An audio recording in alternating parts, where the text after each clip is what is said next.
Hello, Munchkins! Welcome back to the class. My name is Ocean and I am an English educator on the platform of An Academy. और बच्चा party आज की जो ये class आपके पास में लेकर आई हूँ ना, it's a very important class. क्योंकि आज हम एक आपके सिलेबस के काफी इंपॉर्टेंट चैप्टर का वन शॉट करने वाले हैं, वो भी सिर्फ 15 से 20 मिनट में. Now I am pretty sure जिन बच्चों के मिड टर्म्स क्लास 11 के राइट अराउंड द कॉर्नर है या फिर जिनके सेशंस लेट शुरू हुए हैं, उनके फर्स्ट टर्म स्टार्ट होने वाले हैं, तो उनके एग्जाम में दी एड्रेस चैप्टर तो जरूर आ रहा होगा. और यहां से 6 मार्क का क्वेश्चंस बहुत इजीली आपके एग्जाम में पूछे जा सकते हैं. तो इसके लिए इस चैप्टर को अच्छे से समझना, इसके थीम और कैरेक्टर स्केचेस को भी अच्छे से कवर करना काफी इंपॉर्टेंट है. और यही सब कुछ आज हम सिर्फ 15 से 20 मिनट में करेंगे, जहां पर ना ही सिर्फ हम इस चैप्टर की एक बहुत छोटी एंड येट काफी डिटेल समरी करेंगे, उसके बाद इसके हम लोग थीम करेंगे and also the character sketches. So what are you even waiting for? जल्दी से वीडियो को लाइक कर दो, चैनल को सब्सक्राइब कर दो and without any further do let's dive into the video right away. So बच्चा पार्टी, सबसे पहली एंड इंपॉर्टेंट बात देखो, अगर आप लोगों ने अभी भी ओशन मैम को अन अकेडमी पे फॉलो करना स्टार्ट नहीं करा है, तो क्यों नहीं करा भाई? हम लोग इतनी अच्छी वीडियोस, जैसे हम लोग YouTube पे आपके लिए कितने सारे सेशन फ्री ऑफ कॉस्ट लेते हैं, उसी तरीके से एप्लीकेशन पर भी लेते हैं. जबकि वहां पर तो हम नोट्स भी प्रोवाइड करते हैं, पोल्स खिलाते हैं और आप वहां पर अपने डाउट भी पूछ सकते हो. तो भाई, अगर आपको भी ये सारे के सारे नोट्स चाहिए, अच्छे से अपने डाउट्स पूछने, तो प्लीज अभी के अभी एप्लीकेशन डाउनलोड करो और ओशन मैम को फॉलो करो. Now moving ahead guys, let's take a quick look at the session flow, that what the session flow for the day is going to look like. तो देखो, सबसे पहले हम लोग समरी को कवर करने वाले हैं, then theme and character sketches. Now I would urge you all and request you all कि जो मैं यहाँ पर आपको नोट्स प्रोवाइड करने वाली हूँ, प्लीज उसको साथ साथ कॉपी कर लीजिए, या तो पहले वीडियो देख लीजिए और उसके बाद अपनी कॉपी और पेन लेकर आना और ये सारे नोट्स के स्क्रीनशॉट्स या फिर आप लोग अपने हैंड रिटन नोट्स भी बना सकते हो. And if you are a little smarter than rest of the students, then आप एप्लीकेशन पे डाउनलोड करके डायरेक्टली वहां से ये सारे के सारे नोट्स भी मुझसे ले सकते हो. ना whatever you find easier, the hard work or smart work, choose it. चलिए भाई, let's not waste any more time and get into the summary right away.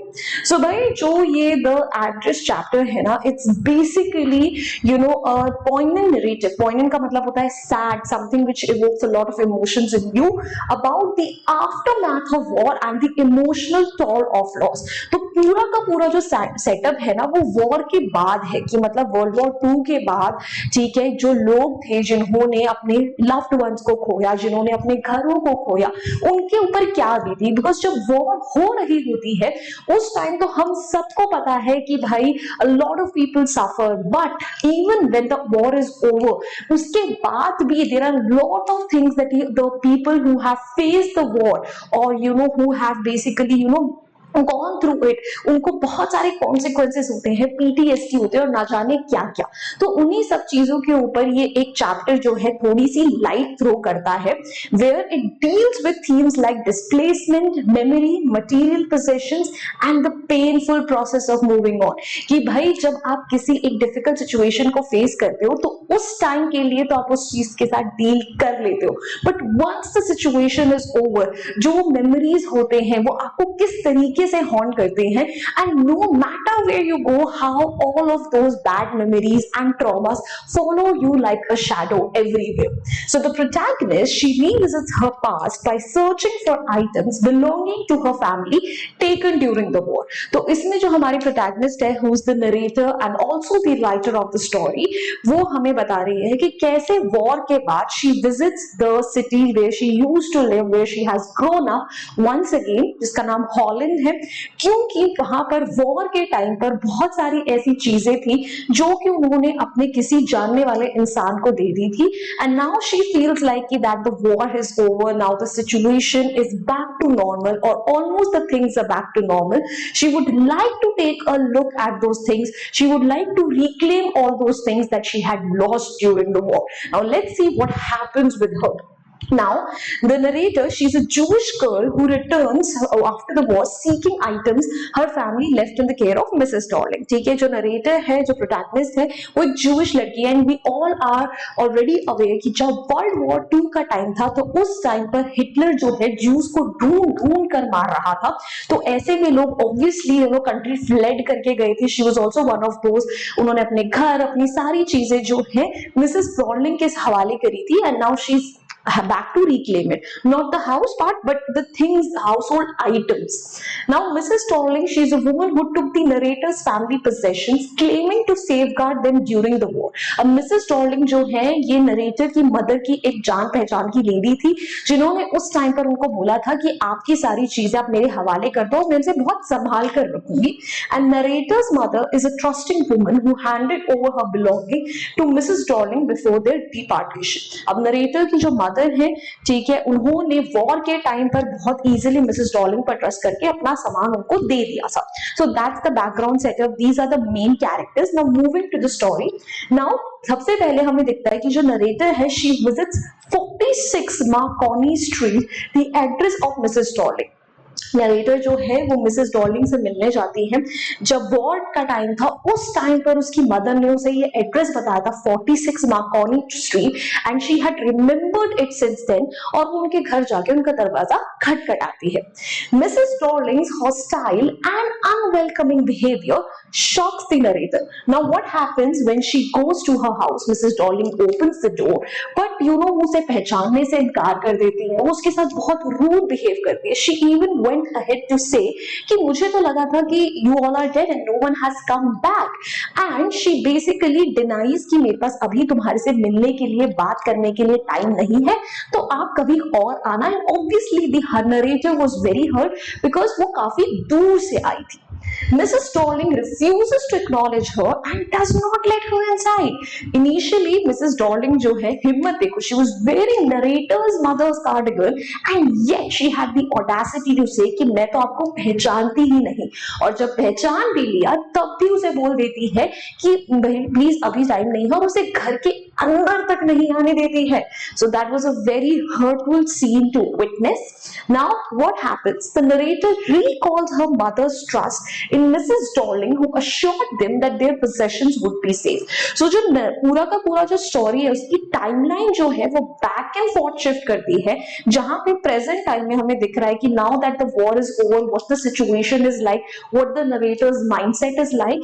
And then narrator जो है बीच बीच में फ्लैशबैक्स हमें दिखा रहे हैं जहां पे हमें पता चलता है कि पास्ट में जब मिसेस डॉर्लिंग नरेटर्स की मदद से मिली थी तो उस टाइम हुआ क्या था. So when she was returning back from Mrs Darling's house बेइज्जती के बाद, तो उसे याद आता है कि कैसे उसकी नरेटर की जो मदर थी उन्होंने बहुत ट्रस्ट दिखाया था मिसेस डॉर्लिंग पर. शी हार्डली न्यू हिम, बहुत सालों से उनका कांटेक्ट नहीं था. And it was Mrs Darling who rather reached out to them and said कि भाई मैं आपकी चीजों का ध्यान रखूंगी. उन्होंने आगे से ये चीज ऑफर करी थी. एंड जो नरेटर की मदर थी उन्होंने ब्लाइंडली इस चीज पर ट्रस्ट भी कर लिया था. Rather she was grateful to her for that. Mrs. Darling took valuable family items like silverware, antique crockery and furniture ostensibly for safekeeping. तो narrator जो थी उनकी mother ने जितने भी उनके घर में बहुत कीमती चीजें थी, they had these candlesticks, they had these antique plates, they had those silverware, all of those things उन्होंने without any second thought जो है Mrs. Darling को पकड़ा दिए. Mrs. Darling आती थी उनके घर, एक सूटकेस भर के अपने घर ले जाती थी और बोलती थी कि आप टेंशन मत लो कि जब भी आप वॉर के बाद लौटोगे आपको अपनी चीजें सही सलामत मेरे पास मिल जाएंगी.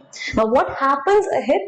The narrator remembers how a mother was reluctant to question Mrs. Darling's intentions due to her stressful circumstances. Now जो narrator थी उनको एक बारी को डाउट था, उनको लगा था कि शायद दाल में कुछ काला है. But even when she brought this up with her mother, उनकी mother rather offend हो गई थी. She was like कि देखो Mrs. Darling जो है वो कितना ज्यादा रिस्क लेकर हमारे हेल्प कर रही है, अगर किसी को पता चल जाए तो उनके साथ न जाने क्या हो जाए.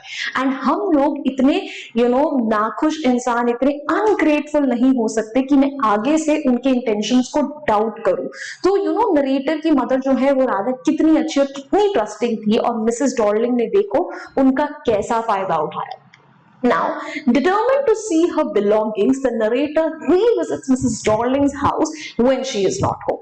But narrator जो थी उसने हार नहीं मानी, उसने सोचा कोई नहीं, I'll try once again, और कुछ दिनों बाद वो दोबारा से मिसेस डॉर्लिंग से मिलने जाती है। Now, Mrs. Darling's daughter opens the door and allows her inside. Now, this time Mrs. Darling wasn't inside. It was Mrs. Darling's daughter जिन्होंने दरवाजा खोला, and contrary to Mrs. Darling, her daughter was very warm, very welcoming. She even invited the narrator inside. Probably शायद जो Mrs. Darling की daughter थी उसे इन सब चीजों के बारे में पता नहीं था, और उसने उसे ड्राइंग रूम में बैठाकर चाय भी ऑफर करी। Now the narrator recognizes her family items, but they seem alien and out of place in the new setting. Now, as soon as the narrator she steps into the house, the very first thing in the corridor she spots is a Hanukkah candle stand. Now, Hanukkah is a festival जो कि Jews बनाते हैं, something similar to what we Hindus call Diwali, right? And उस Hanukkah candle stand को वो देखते ही पहचान गए कि this was something that belonged to us. Now, from the corridor, when she enters into the drawing room, she was horrified. She felt, what do we say, suffocated in that room, because she was looking at a room जिसको वो पहचान कर भी नहीं पहचानती थी, क्योंकि जहां पर भी उसकी नजर जा रही थी she could see all the household items that once used to belong to her mother. Also, I forgot to mention कि जो narrator की mom है, she has passed away during the war, and it is because of this reason why she wants to reclaim those household items. There is no what do we say, materialistic intention behind it, but just the fact that कि उसे अपनी mother की एक निशानी चाहिए थी. But now she could see all those household items being placed in a strange place, being used by these strange people as their very own, जिसकी वजह से उसकी सारी की सारी memories कहीं ना कहीं उसे अब tainted लग रही थी. Familiar items once tied to her memories now feel meaningless without her family. अब ये जो items जो उसके लिए इतनी ज़्यादा value hold करते थे, not because they were very expensive or very rare, but because उसकी इतनी memories थी, अब उन सब memories पे जैसे थप्पा लग गया था. The items evoke pain rather than comfort, reminding her of her lost loved ones and the life she can never regain. और अब जब वो उन चीजों को देख रही है तो उसको अच्छा नहीं महसूस हो रहा. उसे लगा था कि शायद इन चीजों को वापस रिक्लेम करके उसे थोड़ा सा कंफर्ट मिलेगा, but instead she felt pain. Instead she was more traumatized seeing those things, and उसने basically सोच लिया कि भाई इन मेमोरीज को तो रिक्लेम करा नहीं जा सकता, तो इन चीजों के भी पीछे पड़कर कोई फायदा नहीं है. Now, the narrator realizes that retrieving the possessions cannot bring her family or past. Narrator को ये समझ में आ जाता है कि अगर वो ये possessions मिसेस डॉर्लिंग से ले भी जाएगी तो इससे ना उसका पास्ट वापस आएगा, ना उसकी फैमिली वापस आने वाली. She decides to leave without taking anything, symbolizing her choice to let go of the material and emotional burden of the past. So towards the end, she makes this decision कि वो इनमें से किसी चीज को भी अपने साथ लेकर नहीं जाएगी, and now she decides to move on, leaving her past in the past. जो वो painful memories हैं, जो भी वो चीजें हैं जो उसे उस trauma की याद दिलाती हैं, she decides to let them, bury down in the past, and that's where the story ends. So यही है पूरी की पूरी स्टोरी में. बस चैप्टर में छोटे छोटे ना मटेरियलिस्टिक आइटम्स का भी बता रखा है कि जैसे जो टेबल क्लॉथ वो देखती है, there was a burn mark in it and that's how she recognizes कि वो उसी का था. She saw all those silverware, उसे याद आता है कि how she once comes to know कि जिस प्लेट्स में वो खाना खाते हैं, जो कटलरी वो यूज करते हैं, everything was made of silver, and वही सब आइटम्स जो है मिसेस डॉर्लिंग की डॉटर यूज कर रही है as if they were always their own. तो ये सब चीजें भी उसे बहुत हर्ट करती है. तो ये छोटे छोटे पॉइंट्स जो हैं ये आप चैप्टर में थोड़ा नोट डाउन कर लेना. Otherwise we have covered everything that we were supposed to cover in the chapter. Now moving forward guys, symbolism थोड़ा सा देख लीजिए. सो जो फैमिली पोजेशंस हैं, what do they represent? They represent memories, they represent love and identity but also the pain of loss. ठीक है, it is something जिससे narrator अपने आप को आइडेंटिफाई कर रही है, उसकी मेमोरीज और लव को रिप्रेजेंट करते हैं, बट साथ ही साथ उसके लॉस को भी दर्शाते हैं. Mrs Darling's house, it symbolises displacement and the alienation the narrator feels from the past. और वही जो मिसेस डॉर्लिंग का घर है वो दिखाता है कि कैसे इतना कुछ फेस करने के बाद, now that she seeing all those items in such a strange environment, she feels very disconnected and alienated from the past. Now conclusion, so the story ends on a bittersweet note, showing the narrator's courage to confront her painful memories and choose a path of emotional liberation. End में हमें अच्छा भी लग रहा है, बुरा भी लग रहा है, क्योंकि नरेटर जो है कहीं ना कहीं hurt है, but she has finally made up her decision that she's gonna let go of that hurt and pain and create a new life for herself. It is a subtle yet powerful commentary on the impact of war on individuals and families. इस story से हमें एक बहुत deep insightful चीजें देखने को मिल रही है कि कैसे ऑन द ग्लोबल लेवल से हटकर एक इंडिविजुअल लेवल पर वॉर का क्या इम्पैक्ट होता है, लोगों को किन किन चीजों से गुजरना पड़ता है. So moving on, let's just now quickly cover the theme and character sketches, and yep, we're gonna be done with the entire thing then. So theme की बात करी जाए, so these are the major themes that are running in this chapter. Number one is loss and grief. Obviously we see through the help of narrator that how much war has devastated her, how it has uprooted lives, that she had to leave the house, she had to leave the city where she grew up, and it has caused her emotional scars that she has still not been able to get over even after the war. The next is materialism versus emotional value. जो possessions, all those things that narrator used to own, her mother used to own once, ठीक है, they did not hold any materialistic value for her, but an emotional one because of so many memories that she had attached to them. And अब जब वो Mrs. Dorling के possession में है, ठीक है, उनका emotional value खत्म हो गया और Mrs. Dorling के लिए उन सब चीजों की सिर्फ materialistic value है, इमोशनल नहीं. Then there is identity and memory. जो स्टोरी है, ठीक है, वो हमें बताती है कि जो हमारे पर्सनल बिलोंगिंग्स हैं, जिस शहर से हम आते हैं, जिस घर में हम रहते हैं, how it is such a big part of our identity and how our memory can shape our relationship with the past. कि जो हमारी मेमोरीज है उसकी वजह से या तो हमें हमारा पास्ट अच्छा लगेगा जिसे हम रेमिनिस करना चाहेंगे, but then on the other hand अगर वही मेमोरीज पेनफुल है तो हमें हमारा पास्ट जो है याद करना बिल्कुल भी पसंद नहीं होगा. Then moving on, it emphasises the importance of letting go of the past to heal and move forward in life. ये चैप्टर हमें ये भी सिखाता है that no matter what you go through in life, अगर आप पास्ट में अटके रहोगे तो आप खुद को हर्ट ही करोगे. If you want to liberate yourself, if you want to feel free, तो आपको अपने पास्ट से आगे बढ़ना ही पड़ेगा, no matter how hurtful and difficult it might seem. Alright, now moving on, so we are done with the theme, we are done with the entire summary. देख रहे हो कैसे फटफट हम चीजें करते जा रहे हैं. Now there is only one thing to cover, that is the character sketches. मैं पहले ही बता दूं, जो 6 मार्क का क्वेश्चन आपके एग्जाम में आ सकते हैं, मेनली वो थीम से आ सकते हैं या फिर कैरेक्टर स्केच में से आएंगे. इंसिडेंट रिलेटेड मुझे इतना नहीं लगता है, वैल्यू बेस्ड क्वेश्चन होगा या फिर कैरेक्टर स्केच रिलेटेड. चलिए अब सारे के सारे कैरेक्टर स्केचेस डिस्कस करते हैं. Now number 1 we have narrator. ठीक है, narrator, she is also the author of the chapter and her name is Marga Minco. Now, Marga Minko, she's a Jewish girl who faced the pain, sufferings and losses, including the irreparable loss of her dear mother in war. So, जो narrator है, she is a direct victim of war, जो कि Jews थे जब World War के time पे उन्हें fled करना पड़ा था. उसने war के टाइम पर बहुत कुछ सहा है, including the loss of her mother, जो कि कोई भी दुनिया की चीज अब उसे वापस लाकर नहीं दे सकती. She is a brave and courageous girl who faces the challenges of a lonely life after the war is over. वो एक बहुत brave लड़की है, बहुत courageous लड़की है. War के बाद she is left alone and deserted, and yet she faces all of those things with a brave heart, and वो हमें एक बार भी बहुत weak नहीं दिखाई देती है. Minko is attached to her mother's things, and after returning to her home city, she goes to Mrs. Darling to claim her mother's things back.